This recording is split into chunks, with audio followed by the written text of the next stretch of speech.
Hello and welcome to Shaka Extra Time. I am Paul Ndiho, and joining me on set is Shaka Sali himself, aka the Kabale Kid.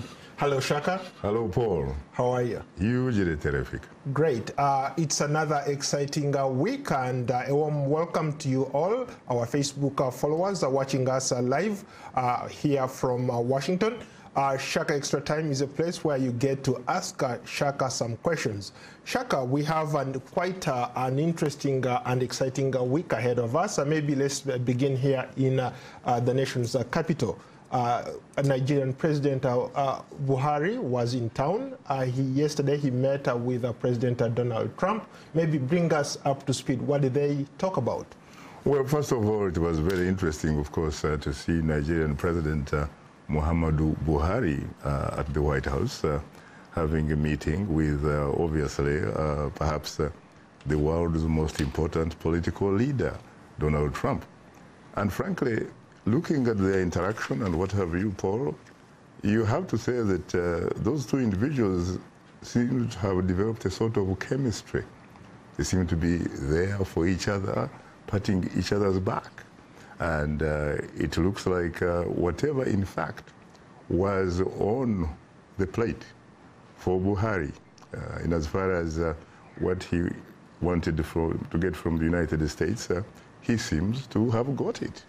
And I'm talking about the planes, the helicopters, and what have you, the military instructors who are going to be going to Abuja and train or share some of their skills in terms of combating terrorism and what have you.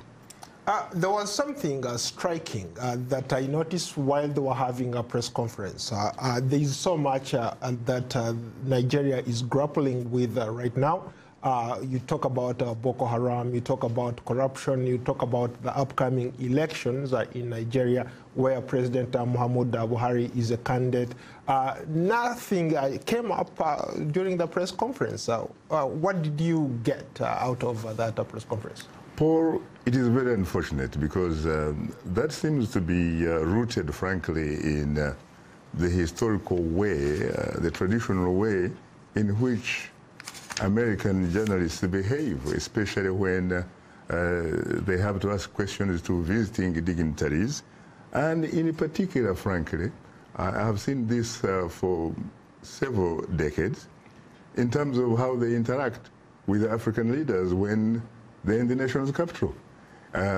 It seems as if when you think about the fact that you have these two individuals, you have President Trump, who is a host of a Nigerian president, Buhari, at the White House, 1600 Pennsylvania Avenue, a man who represents a country that is very, very strategically important in as far as bring about peace and stability in the world is concerned.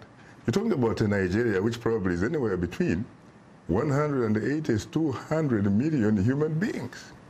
You're talking about a country that has the largest economy in Africa and all that kind of stuff. And yet, to be very honest with you, these journalists did not seem, frankly, to recognize the fact that he was in front of them. Guess what? The first question was not about Nigeria. It was not about the meeting. It was on domestic issues, talking about the big war.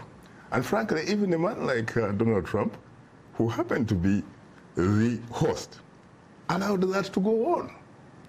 The next question was also, frankly, not on Nigeria. As a matter of fact, the other question that seemed to be important seemed to be about Israel and Netanyahu and all that kind of stuff. It was very embarrassing. So what does that say about African leaders coming to town? Are they relevant? In fact, maybe I can link that to a Facebook comment. Let's go to Moses Lachong in Nigeria, who wants to know, what do you think African leaders have to say in today's international politics? You see, African leaders are very important when they are in their own countries.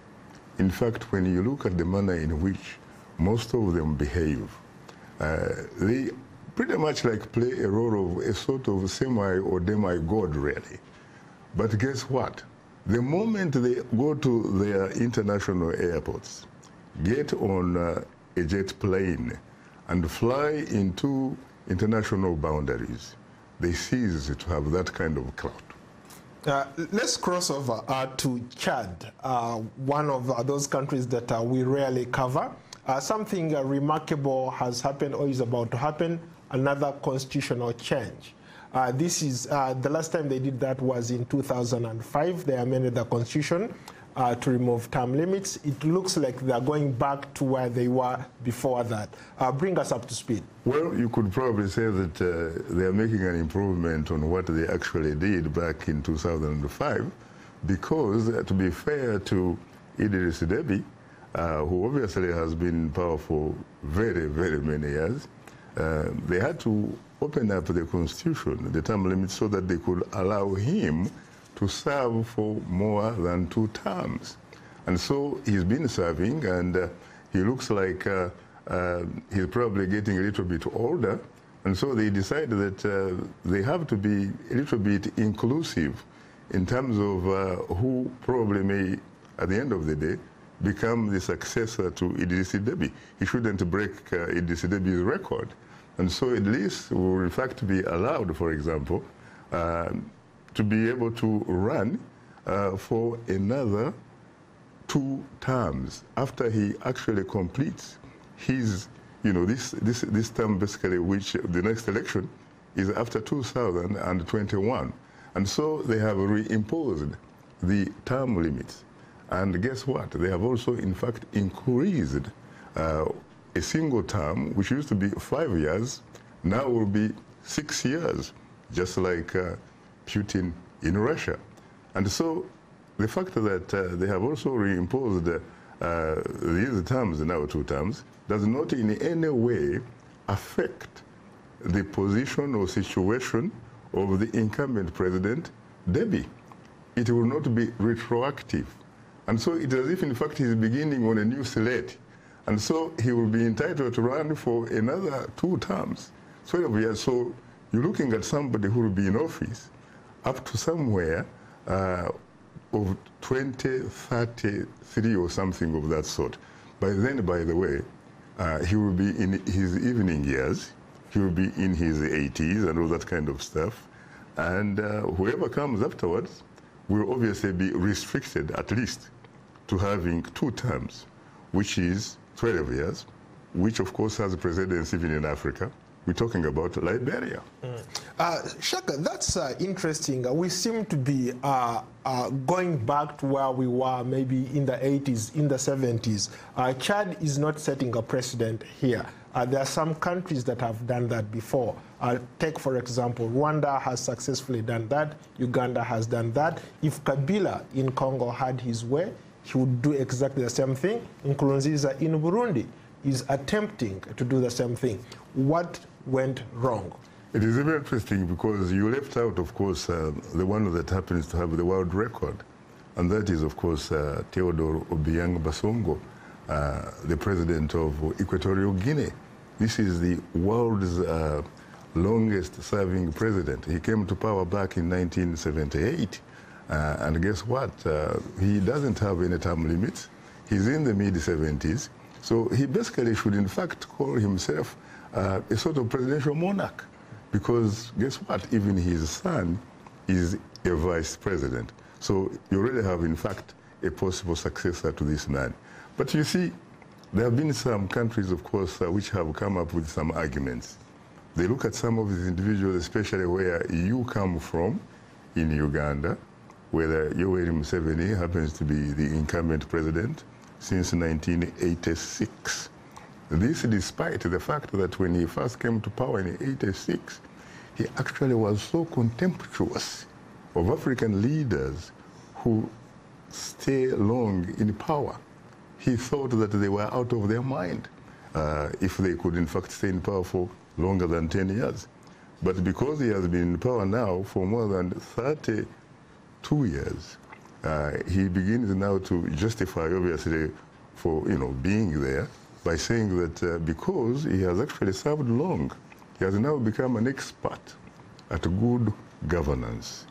He has become an expert at being a terrific president, that kind of stuff. And in fact, there is evidence on the ground because his supporters, in fact, say this man happens to be uniquely gifted, so much that he happens, in fact, to be a sort of God's gift politically to Uganda. Uganda cannot do without him.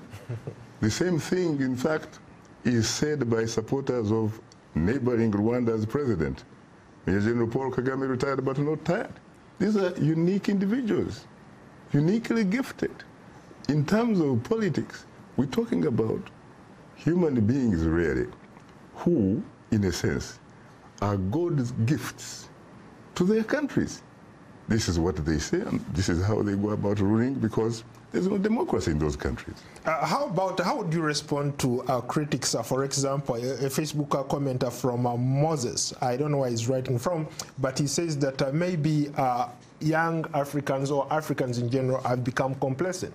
They have allowed these leaders really to take them for granted, and maybe it's about time they stood up and started these uprisings to get rid of these rulers. I think Moses has a point, and in fact, he has a point in the sense that when we talk about young people, Paul Ndiho should be, in fact, in a position to count himself among those people.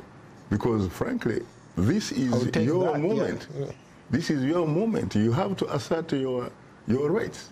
Because, frankly, for the most part, your generation is not treated in most African countries, not all of them. Some countries like South Africa, like Botswana, like Namibia, like Ghana, like Mauritius. I can talk about countries probably not more than 15. Yeah, you have people there who obviously happen to be citizens in the sense that they actually owe allegiance to the state, and therefore they have constitutional rights. They have rights in the sense that they actually happen to be in a position to choose their leaders. But for the most part, Paul, most young people like you live in an Africa where you are a subject. You owe allegiance to an individual authority, a presidential monarch, a dictator, in fact, in short, or a king, or an emperor for that matter, and therefore you have no constitutional rights, no inalienable rights, no birthrights, really. You do not have rights, and so you basically can wait for some privileges which have to be granted to you by those presidential monarchs. So you have to do something about it, because let's face it, there's a saying that no society gets a leadership that it desires. Rather, what you get, in fact, is what you deserve. Because the last time I checked, whoever you have as your leader is a reflection of the sum total of who you are. Just a reminder that you are watching Shaka Extra Time, and Shaka Extra Time is a place where you get to talk to Shaka himself and ask questions. Straight away, let's go back to our social media comments. Let's go to one Arthur Jedberg, who wants to know, where do you see free press being curtailed in most African nations? Is democracy under threat? Maybe I could also tie that to social media. Some countries have come up with very interesting new rules or laws that curtail social media. They want people, for example, in Tanzania, in Uganda, people who use social media like WhatsApp, all these other, if you post anything online, to pay tax on it. Well, that obviously means that governments, especially those that happen to be democratically challenged, they have to figure out a way of controlling this monster, this uncontrollable monster, which is called social media. Mind you, traditionally, African countries have had what they call ministers of information. But when you think about the terrain, the media terrain right now, sincerely, if you are a minister of information, what do you control? What do you manage? You also learn, probably, from the same source as things happen. And so I think this is an effort or an attempt by some of these democratically challenged governments, so better known probably as dictatorships, to control the manner in which people access, or people in which they have unfettered access to this social media, which is the equalizer. It is equalizer in the sense that you pretty much get to know what is happening in your neighborhood, in your region, and beyond pretty much at the same time. I think that's really what is happening because, hey, let's face it, you know, there used to be a saying that all you have to do really, and especially this is something that advanced by dictators or people who happen to be rulers who are not accountable to their constituents, who are not transparent in the manner in which they do things, who do not really have integrity in the eyes of their people. So they would say, you do not need democracy. Can you eat democracy? What you need is food on the table. What you need is road. You need infrastructure and kind of stuff. So the key here is all you need is social, they call it service delivery. As if in fact service delivery and democracy are mutually exclusive. On the contrary, they are mutually reinforcing actually. You know, President Barack Obama at one time, I recall saying that even with prosperity, without freedoms, such as freedoms of expression, freedom of association, freedom of worship, you know, those types of freedom, without it, he said, it is a fundamental form of poverty. Interesting. Speaking about presidents, let's go to one of your favorite quotes from Abraham Lincoln. Democracy is a government of the people, by the people, for the people, right? It seems in Africa, in our context here, we are looking at two forms of democracies. We have a democracy, as you like to define it, of some people, by some people. For some people. As opposed to the real democracy. Maybe help us understand the definition, the true definition of democracy. Wait a minute. Democracy is an equal opportunity employer. Democracy belongs to all of us. Another way of putting it, democracy sincerely is the presence or a reflection of social economic justice for everybody. Democracy is not something simply people talk about. I have heard, for example, some leaders boasting that I brought you democracy, as if in fact they had it in their pocket, you know, or on their bank account and all that kind of stuff. No, democracy is not that. Democracy is something that happens in a situation where people are free, where people are free to choose who should be their leaders. And in fact, in a democracy, it is the people that are the bosses, not the people who represent them. Can you give an example of the leaders and the rulers? Well, it's very, very simple, to be very honest with you. I think that I can look, for example, at South African President Cyril Ramaphosa as someone that fits the definition of a leader. But he's new, he just came in. It doesn't matter whether he's in a couple new. It is months. not about the individual now in a democracy. It's about the process. The process allows things to happen. But in a non-democratic environment, and that is where the majority of what you call African leaders actually fall. These are individual authorities, beginning with a person like Theodore Obiang, who has actually been in office again since 1978, after, interestingly, he actually seized power in a military coup, and his own uncle was actually hanged simply because, at least according to then young Theodore Obiang, this man was a dictator. This man was undemocratic, and so he wanted to impose democracy. So when you talk about leaders, really, you don't have many. You have a man like Ian Khama, who just left office in Gaborone, in Botswana.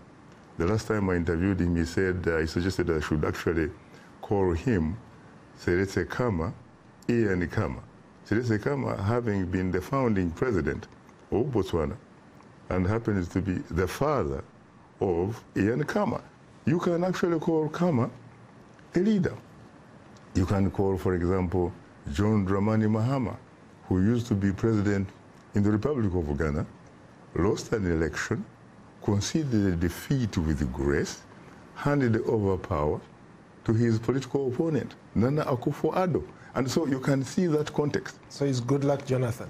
You can talk about good luck, Jonathan. He accepted the will of the people. You can talk about Ellen Johnson Sirleaf, who was president for Liberia, and of course he has just won the Mo Ibrahim Prize to boot. He received it in the Rwandan capital, Kigali. I don't know what that means symbolically, because frankly, let's face it, the last time I checked, I do not think that you can even talk about a nascent type of democracy in the Republic of Rwanda. There are other things happening. Some of them are good, like a clean city, but the clean city for who? And but when you talk about democracy, no. Then you talk about rulers. So does that mean that, for example, the Mo Ibrahim Foundation's mission statement has changed? The fact that they're looking at Rwanda, even hosting their event in Rwanda, a country that is quote-unquote considered undemocratic? I don't think that their mission has changed. At least I haven't heard it from them. But I think maybe it was a question of who decided to host it and probably how much money that person put on the table. Who knows? It could also be something that involves public relations and what have you. It could also be, on the other hand, that, look, this is somebody who obviously does not embrace or reflect what you call democracy. But if we actually hold something democratic in that capital, we'll probably have some kind of unusual influence. Just like, you know, you talk about certain things happen via osmosis, you know.